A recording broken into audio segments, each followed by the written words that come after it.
Hi, welcome to Vihari news. ఆంధ్రప్రదేశ్లో రాజకీయాలు వేడెక్కుతున్నాయి. ముఖ్యంగా వైసీపీలో చోటు చేసుకుంటున్న మార్పులు చేర్పులు అటు నేతల్లోనే కాదు, ఇటు ప్రజల్లోనూ ఉత్కంఠత రేకెత్తిస్తున్నాయి. సేఫ్ జోన్లో ఎవరున్నారు, ఎవరి సీటుకి ముప్పుందో తెలియని పరిస్థితి. దీంతో మంత్రులు, మాజీ మంత్రుల్లో హై టెన్షన్ నెలకొంది.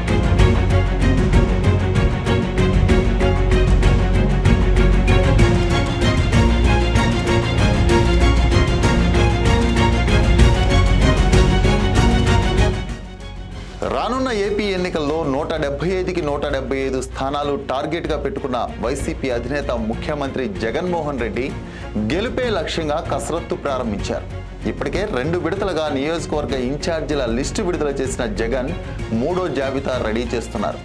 ఈ మార్పుల చేర్పుల నేపథ్యంలో రోజుకో పేరు వినిపిస్తుంది. కొందరికి స్థాన బదిలీలు ఉంటే మరికొందరికి అసలు టిక్కెట్ కూడా దక్కని పరిస్థితి నేడు వైసీపీలో కనిపిస్తోంది.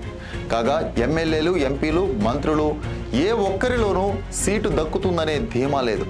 సీఎం జగన్ అధికారంలోకి రాగానే 2.5 ఏళ్లకు మంత్రి మండలిని మార్చేస్తాను అని తెలిపారు.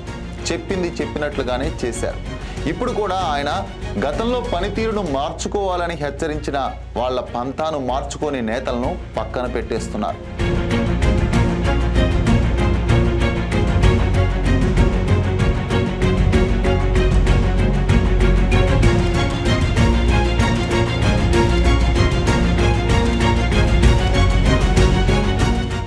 జగన్ మంత్రివర్గంలో కీలక బాధ్యతలు నిర్వర్తించేవారు సైతం సీఎం నిర్ణయానికి తలొగ్గి మౌనంగా ఉండిపోతున్నారు.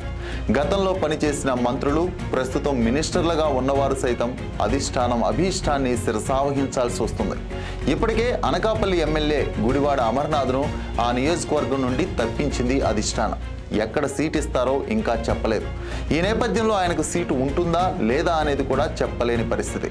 మంత్రులు వేణుగోపాలకృష్ణ, ఆదిమూలపు సురేష్, మేరుగ నాగార్జున స్థానాలను కూడా మార్చేసింది అధిష్టానం.